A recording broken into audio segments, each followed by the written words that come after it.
Right then, hello, and a slightly apprehensive welcome to you, because tonight we're diving headfirst into a topic that's as uplifting as a root canal performed by a particularly angry badger. Welcome to our countdown of the top 10 coward politicians of all time. Yes, you heard that correctly. We're not here to celebrate statesmanship or visionary leadership. Oh no, tonight we're scraping the bottom of the political barrel, fishing out those individuals who, when history came knocking with a difficult choice, slammed the door, hid under the bed, and possibly pretended they weren't home. These are the leaders who, when faced with tough decisions, chose the path of least resistance, often with catastrophic consequences. Think of them as the anti-Churchills, the reverse Mandelas, the political equivalent of a chocolate teapot in a heat wave, utterly useless when things get hot. We'll be looking at figures who, through inaction, appeasement, or outright moral bankruptcy, managed to etch their names into the annals of history for all the wrong reasons. It's going to be a bumpy ride, folks, so buckle up. Maybe grab a stiff drink. You'll probably need it. Our journey through this gallery of gutlessness will span continents and centuries, demonstrating that the fine art of political poltroonery is sadly a timeless and international pursuit. From a prime minister who thought feeding a crocodile biscuits would stop it eating him, to presidents who fiddled while their nations burned, or worse, actively fanned the flames. These aren't just minor missteps. These are monumental failures of courage, the kind that make you want to shout at the history books. So, without further ado, let's get this deeply depressing yet morbidly fascinating show on the road.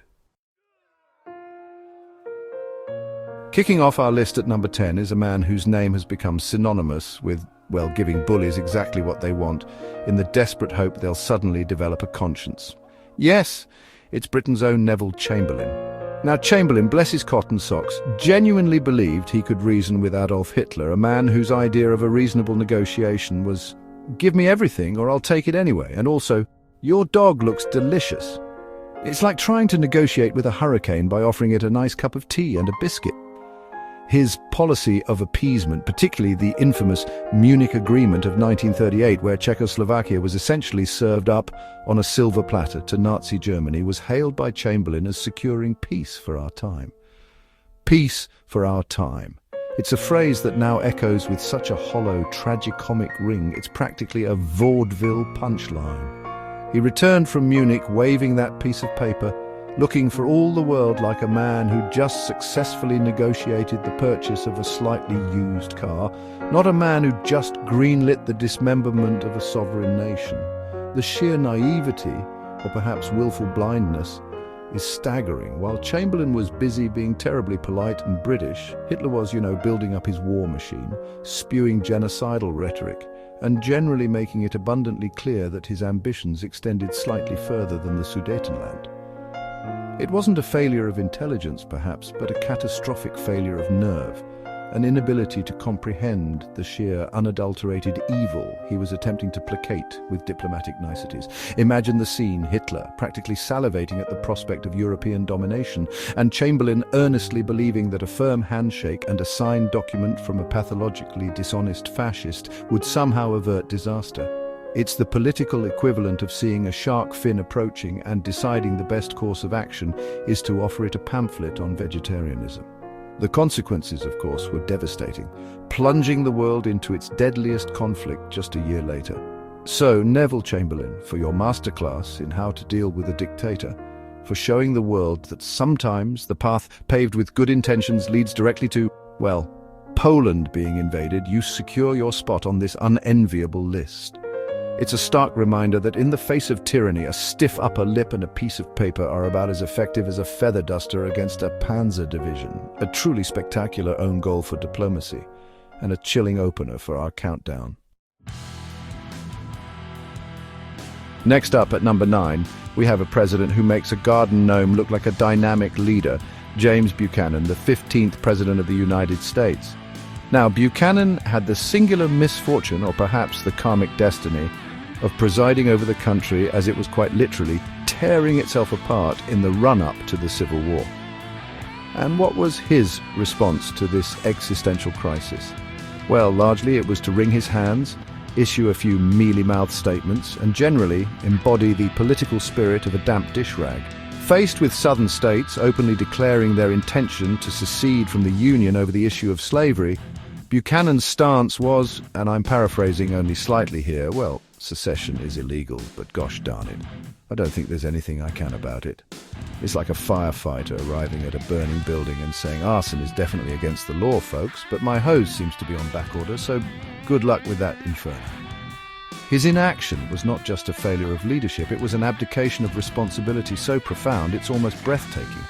He argued that the Constitution didn't grant the federal government the power to coerce a state to remain in the Union. This, while states were actively seizing federal property, arming militias, and preparing for war. It's a level of legalistic buck-passing that would make a seasoned bureaucrat blush. He was so committed to inaction, so paralyzed by indecision, that he essentially allowed the Confederacy to form and arm itself on his watch, effectively gift-wrapping a full-blown crisis for his successor Abraham Lincoln. Talk about a terrible leaving present. Historians often point to Buchanan's sympathy with the South, his belief that slavery was morally wrong but protected by the Constitution, and his general desire to avoid conflict at any cost, even if that cost was the Union itself. But whatever his motivations, the result was the same, a nation careening towards its bloodiest conflict while its leader was seemingly more concerned with the proper etiquette for a state dinner than the impending collapse of the country he was sworn to protect.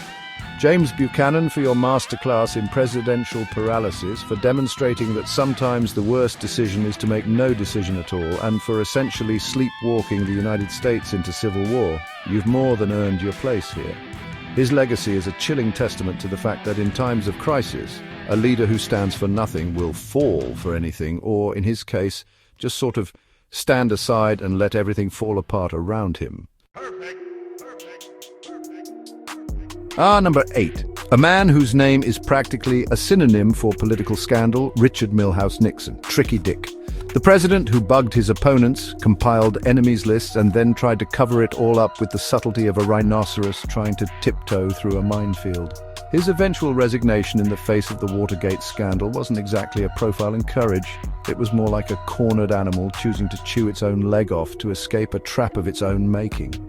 The Watergate scandal, for those of you who weren't around or have understandably tried to block it from your memory, was a sprawling epic of dirty tricks, illegal surveillance, abuse of power, and a cover-up that reached the very highest levels of government. It all started with a third-rate burglary at the Democratic National Committee headquarters, but it unraveled to reveal a pattern of behavior so corrupt and paranoid it made Machiavelli look like a Boy Scout. Nixon's involvement, his denials, his lies, it was a slow, agonizing striptease of presidential malfeasance. When the evidence became overwhelming, the infamous smoking gun tape revealing he'd ordered a halt to the FBI's investigation, Nixon was faced with certain impeachment and removal from office. So, did he face the music? Did he stand before the nation and account for his actions? Of course not.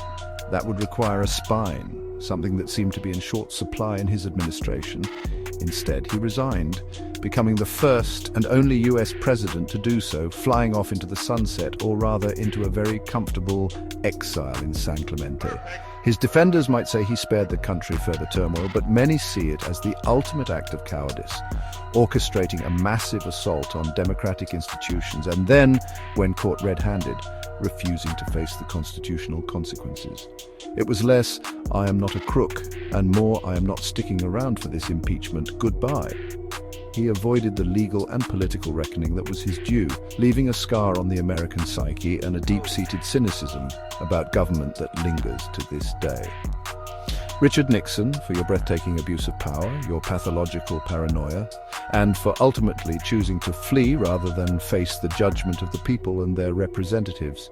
You are a shoo-in for this list. He showed the world that even the most powerful office on earth can be brought low by deceit, and that sometimes the most resounding V for victory sign is actually just two fingers telling the rule of law where to go as you hop on Marine One. Sliding into our number 7 spot is a man who, by all accounts, was brilliant. An engineer, a humanitarian who saved millions from starvation after World War I. But when faced with the Great Depression, Herbert Hoover seemed to suffer a catastrophic systems failure. His inability or unwillingness to grasp the scale of the economic collapse and implement effective, direct federal aid cemented his legacy as a president woefully out of his depth, a captain clinging to the tiller of a ship that had already hit the iceberg and was rapidly taking on water. When the stock market crashed in 1929, ushering in the worst economic crisis in modern history, Hoover's initial response was one of, shall we say, optimistic denial. He assured the public that prosperity is just around the corner, a phrase that became a bitter joke as unemployment soared, banks failed, and Hooverville's shantytown slums of the homeless and destitute sprang up across the nation. It's like telling someone whose house is on fire that they should invest in marshmallows. The timing, Herbert, the timing. His core belief was in rugged individualism and the idea that voluntary cooperation and local charity, not federal intervention, would solve the crisis. While admirable in a different context, in the face of mass unemployment and systemic collapse, it was like trying to put out a forest fire with a garden hose wielded by a well-meaning but ultimately overwhelmed volunteer. People were starving, losing their homes, their livelihoods, and the president was essentially telling them to pull themselves up by their non-existent bootstraps. Hoover did eventually take some federal action like the Reconstruction Finance Corporation, but it was widely seen as too little, too late, and too focused on propping up businesses rather than providing direct relief to suffering individuals. He seemed ideologically allergic to the idea of large-scale government aid, fearing it would create a dependent populace. This, while millions were literally dependent on soup kitchens and bread lines for their next meal. The disconnect was profound, a chasm between the White House and the harsh reality on the streets. So Herbert Hoover, for your tragic adherence to an outdated economic philosophy in the face of overwhelming human suffering, for your failure to adapt and act decisively when your country needed it most, and for becoming a symbol of presidential indifference during the Great Depression, you grimly take your place. He was a man who understood how to build dams, but seemingly had no idea how to build a safety net, or even, it seems, how to read the desperate mood of a nation. At number 6, we have a man whose surname has literally become a dictionary definition of traitor. That's right, it's Vidkun Quisling of Norway. You know you've reached a special level of political infamy when your own name becomes shorthand for collaborating with the enemy and betraying your country. It's like if Benedict Arnold became a verb meaning to really screw over your mates. Quisling managed that feat with aplomb during World War II. When Nazi Germany invaded Norway in April 1940, Quisling, a former defense minister with fascist sympathies and the leader of a tiny, unpopular far-right party, saw his chance. Instead of, defending his nation or joining the resistance, he actively aided the German invaders, attempting to stage a coup and install himself as the head of a pro-Nazi puppet government. This wasn't just a reluctant capitulation, this was an enthusiastic embrace of the jackboot. His government was a farce, recognized by almost no one except his Nazi overlords, and deeply loathed by the vast majority of Norwegians who bravely resisted the occupation. Quisling became a figure of universal contempt, a man who sold out his homeland for a sliver of power under a brutal regime. He was the ultimate opportunist, a political parasite attaching himself to the invading force, hoping to rise as his country fell. It's a level of self-serving cowardice that's genuinely breathtaking. Imagine the sheer gall. Your country is invaded, your king and legitimate government are forced into exile, your people are suffering under occupation, and your primary concern is how to climb the greasy pole of collaboration to become the Nazis' pet Norwegian.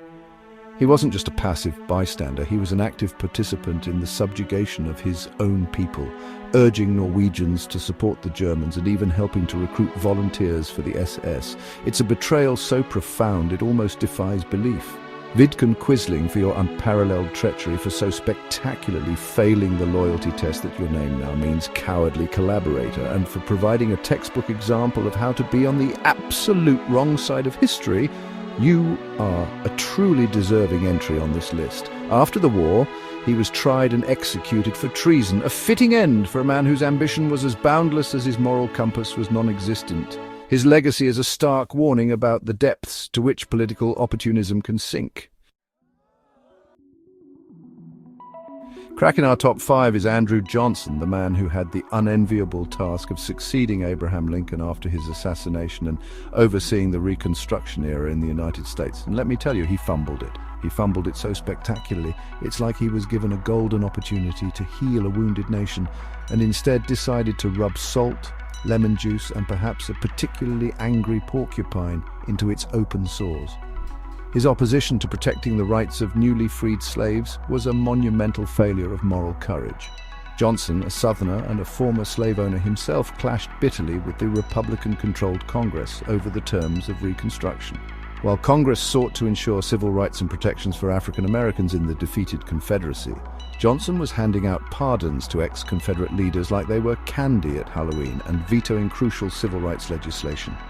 He seemed more interested in quickly readmitting Southern states with minimal changes than in fundamentally restructuring Southern society to ensure equality. His vision for Reconstruction was, to put it mildly, woefully inadequate. He opposed the 14th Amendment, which granted citizenship and equal protection under the law to African Americans. He vetoed bills aimed at establishing the Freedmen's Bureau to help former slaves. His rhetoric was often inflammatory, pandering to white supremacist sentiments and undermining efforts to build a more just and equitable post-war South. It was less healing the nation and more, let's pretend the last 4 years of bloody conflict didn't really change anything fundamental, shall we? This wasn't just political disagreement, this was a profound moral failing. At a critical juncture in American history, when the nation had a chance to truly live up to its founding ideals, Johnson actively worked to thwart progress. His actions emboldened former Confederates, allowed for the rise of discriminatory black codes across the South, and laid the groundwork for decades of Jim Crow segregation. He had a chance to be a statesman. Instead, he became an obstacle. Andrew Johnson, for your stubborn resistance to racial equality, for your catastrophic mishandling of Reconstruction, and for betraying the promise of freedom for millions, you earn your high ranking on this list of political cowards. He wasn't just cowardly in the face of political opposition, he was cowardly in the face of moral obligation, choosing the path of appeasing prejudice over the path of justice. His impeachment, though he was acquitted by a single vote, stands as a testament to just how disastrous his presidency was. Entering our Hall of Shame at number 4 is a British politician whose name is forever linked with one of the most infamous and divisive speeches in modern British history. Enoch Powell. His 1968 Rivers of Blood speech wasn't just a poorly judged remark, it was a deliberate and calculated appeal to racial fear and xenophobia, a cowardly attempt to stoke division for political gain. Dressed up in classical illusions, it was, frankly, disgusting. In the speech, Powell, then a Conservative shadow cabinet minister, railed against Commonwealth immigration and anti-discrimination legislation, painting a lurid, apocalyptic picture of Britain's future. He quoted one of his constituents as saying, "In this country in 15 or 20 years' time, the black man will have the whip hand over the white man." He then invoked Virgil, predicting that, like the Roman, I seem to see the river Tiber foaming with much blood. It was incendiary, irresponsible, and designed to terrify. The context here is crucial. Britain was grappling with its post-colonial identity and the arrival of immigrants from former colonies. Instead of promoting understanding or integration, Powell chose to pour gasoline on the embers of anxiety and prejudice. He wasn't offering solutions, he was offering scapegoats. It was a Craven appeal to the lowest common denominator, a politician choosing to exploit fear rather than inspire hope or lead with reason. The backlash was immediate. He was sacked from the shadow cabinet by Conservative leader Edward Heath, who called the speech racialist in tone and liable to exacerbate racial tensions. Yet Powell also received thousands of letters of support, indicating he tapped into a disturbing undercurrent of sentiment. This is the coward's gambit, to validate and amplify prejudice, not to challenge it, because it might win you some votes or notoriety, regardless of the societal damage. Enoch Powell, for your calculated and cynical fanning of racial flames, for choosing to divide rather than unite, and for lending your intellectual weight to a message of fear and intolerance, you are a chilling example of how a politician can abdicate their responsibility to foster a cohesive society. The rivers of blood thankfully never materialized in the way he predicted, but the poison of that speech lingered, a testament to the lasting harm that cowardly, divisive rhetoric can inflict. Chapter 8, Number 3, Silvio Berlusconi, the Teflon Don of Italian politics. Silvio, il Cavaliere. At number 3, we have Italy's four-time Prime Minister, Silvio Berlusconi, a man whose political career was less a demonstration of statesmanship and more a gaudy, scandal-plagued reality TV show that somehow ran for decades. His tenure was marked by an almost comical array of legal troubles, bunga parties, and a steadfast refusal to let little things like, say, the Italian economy or the rule of law get in the way of his good time. This wasn't just leadership, it was performance art, albeit a rather terrifying and self-serving form of it. Berlusconi's approach to governance often seemed to prioritize his personal and business interests above all else. He faced countless accusations, from corruption and tax fraud to bribing judges and, yes, even consorting with underage prostitutes. And his response? Typically, it was to decry a politically motivated judiciary, change the laws to benefit himself, ad personam laws they called them, and use his vast media empire to spin a narrative of victimhood. It's a bold strategy. If you're accused of robbing the bank, buy the bank and change the definition of robbery. While Italy faced serious economic challenges, structural problems, and a desperate need for reform, Berlusconi often appeared more preoccupied with his tan, his hair transplants, or his next diplomatic gaffe. Remember when he called Barack Obama suntanned, or hid behind a pillar to surprise Angela Merkel? This wasn't just eccentric, it was a distraction from the very real problems his country faced, a way of keeping the spotlight on his antics rather than his policies or lack thereof. It's the cowardice of evasion, of refusing to engage with substantive issues. His leadership style was one of populist charm, mixed with a blatant disregard for democratic norms. He fostered a cult of personality, portraying himself as the only man who could save Italy, while simultaneously undermining the institutions designed to hold him accountable. This isn't strength. It's the behavior of someone terrified of losing power and the protections it affords. When faced with criticism or legal jeopardy, his instinct was not to confront it with integrity, but to deflect, deny, and legislate his way out of trouble. Silvio Berlusconi, for your decades-long masterclass in political self-preservation at any cost, for prioritizing personal scandal management over national governance, and for treating Italy like your personal fiefdom rather than a republic deserving of serious leadership, you comfortably make it into our top 3. He showed the world that with enough media power, enough bluster, and a sufficiently pliant legal system, you can get away with an awful lot. But courage in leadership? Not so much. Chapter 9, Number 2, Boris Yeltsin, Russia's wild ride from hope to chaos. Our runner-up for the title of history's most cowardly politician is a man who stood on a tank to defy a coup, only to then preside over a period of such chaotic and often self-serving reform that it left many Russians wondering if the cure was worse than the disease. Yes, it's Boris Yeltsin, the first president of post-Soviet Russia. His early bravery gave way to an erratic and often deeply damaging style of leadership that saw Russia stumble, rather than stride, into its new era. Yeltsin's presidency began with immense hope. The Soviet Union had collapsed, and he was the symbol of a new democratic Russia.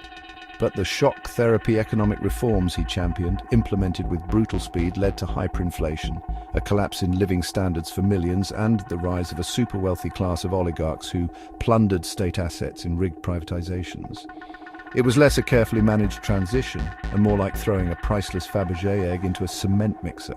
Faced with mounting economic hardship, political opposition, and his own declining health, often visibly exacerbated by, shall we say, a fondness for a tipple, Yeltsin's leadership became increasingly erratic. He shelled his own parliament in 1993 during a constitutional crisis. He launched a disastrous and bloody war in Chechnya.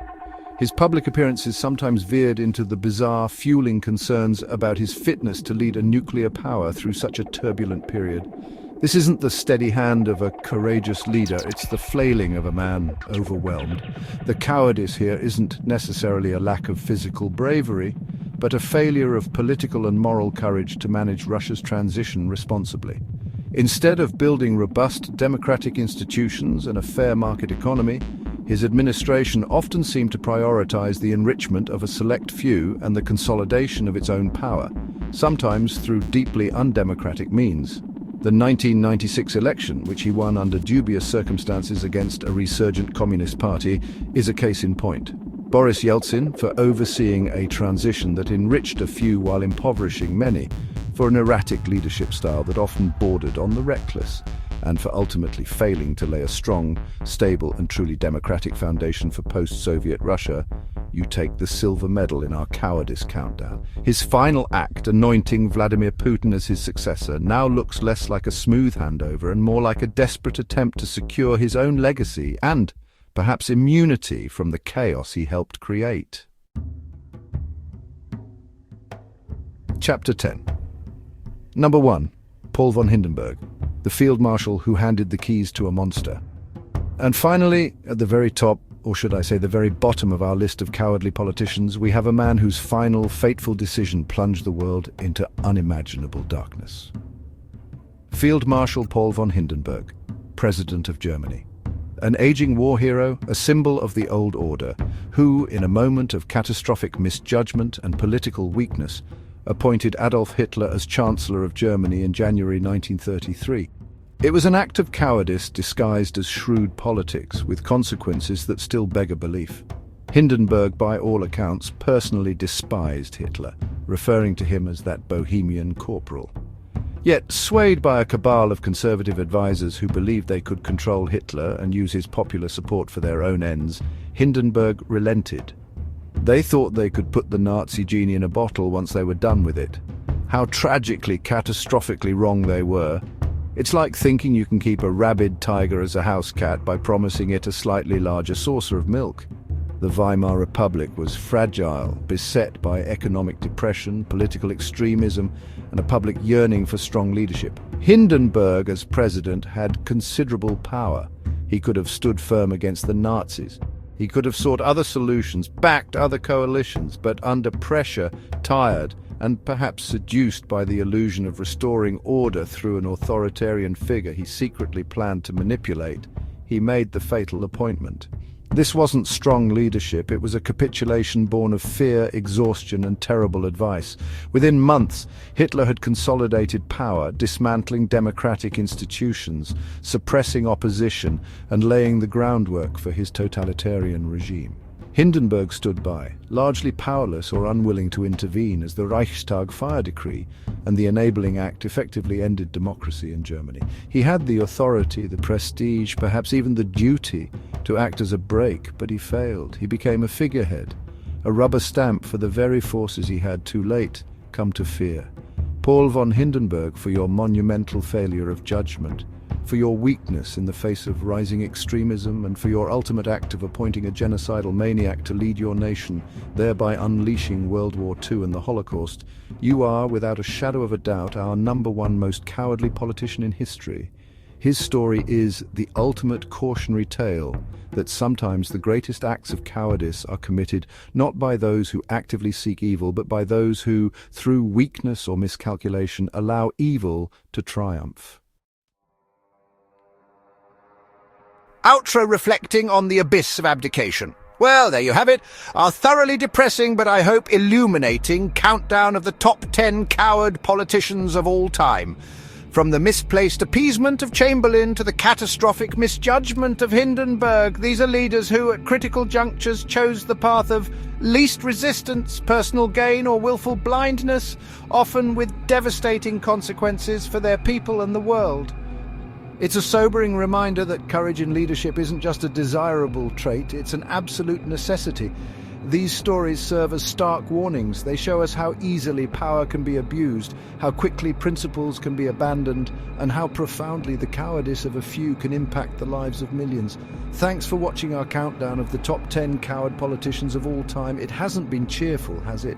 But sometimes looking into the abyss of past failures is the best way to avoid tumbling into it ourselves in the future. Or at least, that's the optimistic spin I'm putting on it before I go and lie down in a darkened room. Do you agree with our list? Were there any glaring omissions that made you shout at your screen? Perhaps you feel some of these figures have been unfairly maligned, or that others are far more deserving of a spot in this hall of infamy. Let us know in the comments below, and please try to keep it civil. Unlike some of the figures we've just discussed, don't forget to like, share and subscribe for more intriguing content, which will hopefully occasionally be slightly less soul-crushing than this one. Until next time.